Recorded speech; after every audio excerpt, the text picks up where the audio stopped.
A young woman was found in her own apartment under bizarre circumstances, and detectives moved fast. At first it looked like the case was basically solved, but pretty soon uncomfortable questions started piling up, along with contradictions that made people wonder if the story was really over. And when the full truth finally came out, the outcome shook everyone to their core. Tina Hines was born on February 27, 1974, in Wisconsin. After finishing school, she met a guy named Jeremy, and when Tina was 19, the two of them got married. Jeremy joined the Navy, and that decision basically set the direction of their whole life. They had to move away, ending up in Florida in a suburb outside Jacksonville. Around that same time, Tina found out she was pregnant. They were expecting their first child, and everything suddenly felt very adult, very fast. Jeremy spent most of his time at the military base near the city, while Tina worked at a restaurant. But she was also trying to plan ahead. Tina had applied to a university back in Wisconsin, and she was hoping that as soon as Jeremy could transfer out of Florida to another state, she'd be able to go back and continue her education. By April of 1994, Tina was 20 years old. They were still living in a small apartment complex not far from the base. Tina was 15 weeks pregnant at that point, and she was still working her restaurant job like usual. Around the same time, Jeremy's younger brother, Chad, came to stay with them. He was 19 and he had plans to settle in Florida, but at first, he just couldn't afford his own place. He was waiting for his fiancée to come down with their child, and until that happened, Jeremy told him he could stay at their apartment. There wasn't an extra bedroom, so Chad slept on the couch in the living room. And, as a way to say thank you, because they really were helping him out, he tried to make himself useful. Tina was in her 4th month of pregnancy. She was still working and it was a lot to handle on her own, so Chad helped her out with chores around the apartment whenever he could. That all continued until April 16th. Tina had to work that day and Jeremy had been on base for a few days already. The night rode on like normal, uneventful, the kind of night you wouldn't remember. Until 5:45 the next morning, when Chad called the police. He said he needed help and added there'd been a murder. Officers rushed to the apartment and, inside, they found Tina in her bedroom. She was lying on the bed with a pillowcase over her head, and it was immediately obvious she'd been stabbed multiple times. Her clothes were missing from the waist down, which made police believe she'd been sexually assaulted. Chad told them that the night before, he'd gone out drinking and got back home around 12:30 a.m., then fell asleep on the couch in the living room. About 2 hours later, he heard Tina come in from her late shift at the restaurant, but he said he stayed asleep. Then, at around 5:45 in the morning, he woke up to the sound of the fire alarm and the smell of smoke. When he opened his eyes, part of the couch he'd been sleeping on was on fire. And then he noticed there were 3 other small fires, one in the living room and others in the kitchen. Chad said he put the fires out, then went to Tina's bedroom to check on her, and that's when he found her. He also said that when he woke up, the front door was wide open, and after he discovered Tina's body, he ran to the neighbors and called police from their phone. Medical examiners determined that Tina had been stabbed at least 27 times, and they also confirmed she'd been sexually assaulted. On top of that, she clearly tried to fight back. There were scratches and abrasions all over her hands and arms. Detectives collected every knife in the apartment, but none of them matched the murder weapon. While the crime scene team kept searching for anything else, investigators sat down with Chad, and almost immediately, he started setting off alarm bells. They couldn't wrap their heads around how he could have been asleep just a few feet from Tina's bedroom and not woken up.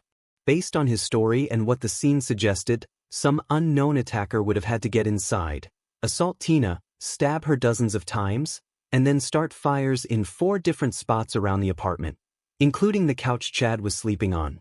And through all of that, he supposedly slept right through it. The only thing he claimed he noticed was Tina coming home from work, when he said he briefly woke up for a second. Suspicion got even stronger when police pulled Chad's record. He'd been arrested more than once, including an incident where a 17-year-old girl got pregnant from him. He was 18 at the time, and she said it had been consensual, so the charges were dropped after she married him. But Chad still had other run-ins with the law for theft and smaller offenses. So, detectives started leaning hard toward one theory: Chad did it. In their minds, he may have been fixated on Tina for a long time, and that night, he finally snapped.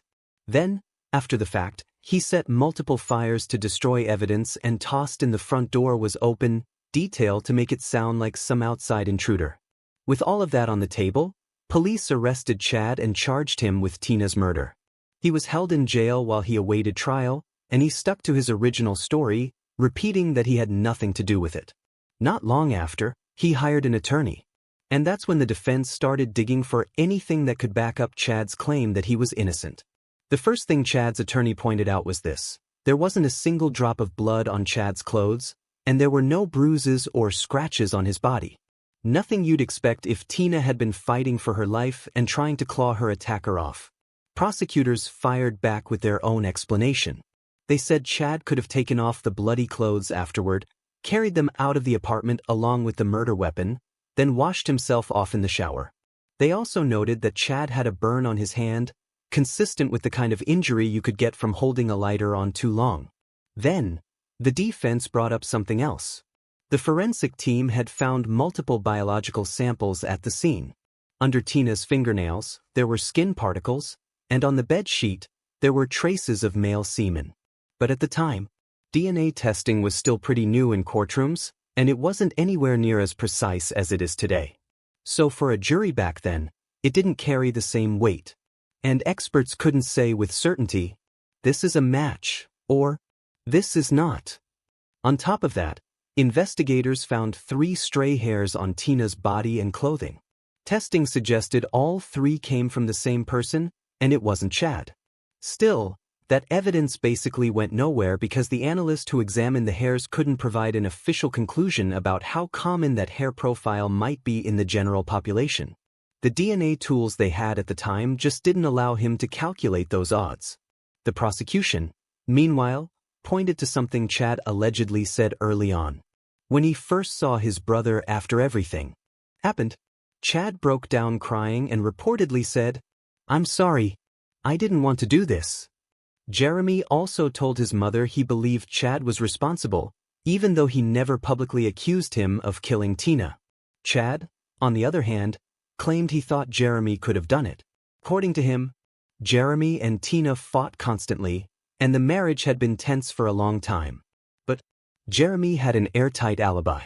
He was on a naval ship, and there was no way he could have physically pulled this off himself. The only scenario where he'd be involved would be if he'd asked someone else to do it, and investigators found nothing that supported that. So, officially, Tina's husband wasn't treated as a suspect. And then, there was the question police couldn't get past from day one. How did Chad sleep through all of this? His lawyer said Chad had a sleep disorder that made him extremely difficult to wake up, especially if he'd been drinking. And finally, the defense added one more detail. Jeremy and Tina kept a spare key outside near the front porch, and pretty much everyone close to them knew it was there. So if someone wanted to get inside, they wouldn't have had to force their way in at all. The trial didn't start until late 1996, more than 2 years after the murder. And by then, prosecutors said they had one more major piece that tied Chad to Tina's death. Chad had been sitting in jail that entire time, and 2 of his cellmates came forward claiming the same thing. Chad had openly confessed to them that he'd killed Tina. Both men took the stand and repeated that story in court, and combined with the rest of the prosecution's case, it was enough to sway the jury. At the end, Chad was found guilty and sentenced to life in prison. So, officially, Tina's murder was solved. But Chad never stopped insisting he was innocent. 5 years after the conviction, he reached out to an organization that works on wrongful conviction cases, and they took a serious interest in his file. Once they learned that investigators had recovered skin cells from under Tina's nails and semen from the bedsheets, the organization, working closely with Chad's attorney, filed an appeal asking for the DNA evidence to be retested. By that point, genetic testing had come a long way, and in 2005, experts came back with a result that changed everything. The skin under Tina's nails, the semen on the sheets, and the 3 hairs found on her body all belonged to the same man. But that man wasn't Chad. He wasn't Jeremy either. His DNA wasn't in the FBI database, so they still didn't have a name. But for the defense, This was the first real hope Chad could actually be cleared. Then, they uncovered another detail that could have shifted the entire case years earlier. Crime scene techs had found a bloody fingerprint near the sink in Tina's apartment. Exactly the kind of place you'd expect the killer to go if he was trying to wash blood off his hands. That print didn't belong to Chad, and it didn't match anyone else connected to the case. Yet, for some reason, it had never been brought up at trial. Not once. And there was one more unsettling fact.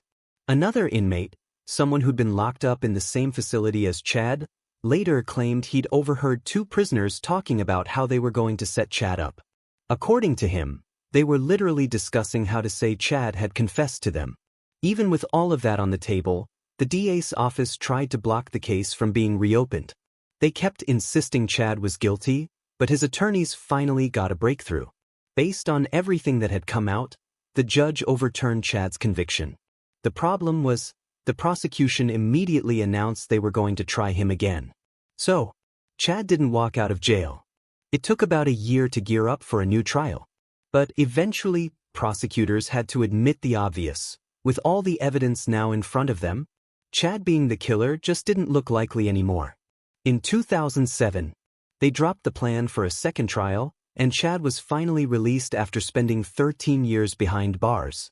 So, the case landed right back on detectives' desks, but the reopened investigation hit a wall almost immediately. The killer's DNA still wasn't in the database, and neither were his fingerprints, so the trail went cold all over again. That's basically where it stayed until 2017, when the local police department created a cold case unit. They picked Tina's case back up.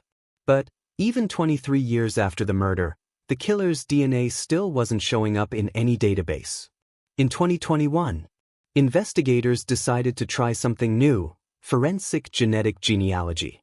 They brought the DNA to a company called Othram, and the lab started building out a family tree for the unknown suspect, tracking down relatives through public genetic databases. It definitely wasn't quick. The whole process stretched out over 4 years, and it wasn't until September 2025 that Othram finally narrowed it down to one specific family, people who lived nearby in the same city back in the 90s. From there, detectives zeroed in on one person who fit the profile best. Next, they went to one of his close relatives and asked for a DNA sample to compare. The results came back, showing a very close biological link to the killer's DNA. And that led them straight to a 51-year-old man named Michael Ziegler. At first, this name didn't ring any bells, but when detectives started digging into who Michael actually was, they hit a detail that stopped them cold. Michael wasn't some random stranger. He was actually one of Jeremy's closest friends. They'd served together in the Navy, so they were basically brothers in arms. Michael had even stood up in Jeremy and Tina's wedding as a groomsman, just 5 months before Tina was murdered. By 2025, 31 years after the crime, Michael was retired and living in Georgia with his mother. He didn't have a serious criminal record, and as far as anyone could tell, he'd never even been in any legal trouble. And what's wild is that throughout the entire investigation, his name never came up. Not once. Even Jeremy had never suspected him, because nothing at any point seemed to point in that direction. To Jeremy, Michael stayed exactly what he'd always been, a friend and a fellow sailor. Until, over time, they just drifted out of each other's lives.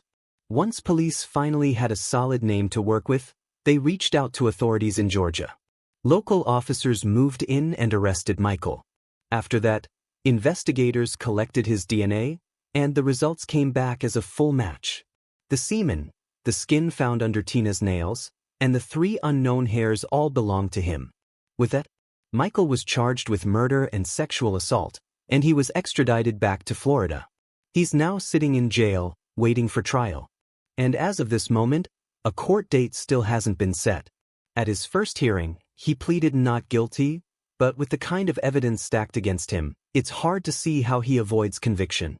And, because this happened in Florida, he could be facing the death penalty. So prosecutors might eventually offer him a deal, life in prison in exchange for a guilty plea, taking the death penalty off the table. As for Chad, once he was released, he went straight back to Wisconsin to be with his family. And, after losing 13 years of his life, he didn't get a single dollar in compensation. The reason comes down to Florida law. If someone has prior convictions, even for minor offenses, they can be disqualified from getting wrongful conviction compensation. And Chad had those earlier charges on his record. Still, he says he's just grateful the truth finally came out, even if it took an absurdly long time. Right now, there's also no public information on whether Chad tried to go after the police or prosecutors who built the case against him, and it's hard not to wonder about that bloody fingerprint, found near the sink, not belonging to Chad, and somehow never brought up in trial. That detail alone could have changed everything. Whether it was an oversight or something more, we may never know. But it seems like Chad chose not to spend the rest of his life trapped in years of lawsuits. And one last thing, after Tina's murder, her parents set up a scholarship for low-income kids, covering tuition at the Catholic school Tina attended. That scholarship still exists today, and her family continues holding events to keep it funded. Share your thoughts on this story in the comments section, and don't forget to press the like button if you enjoyed my video.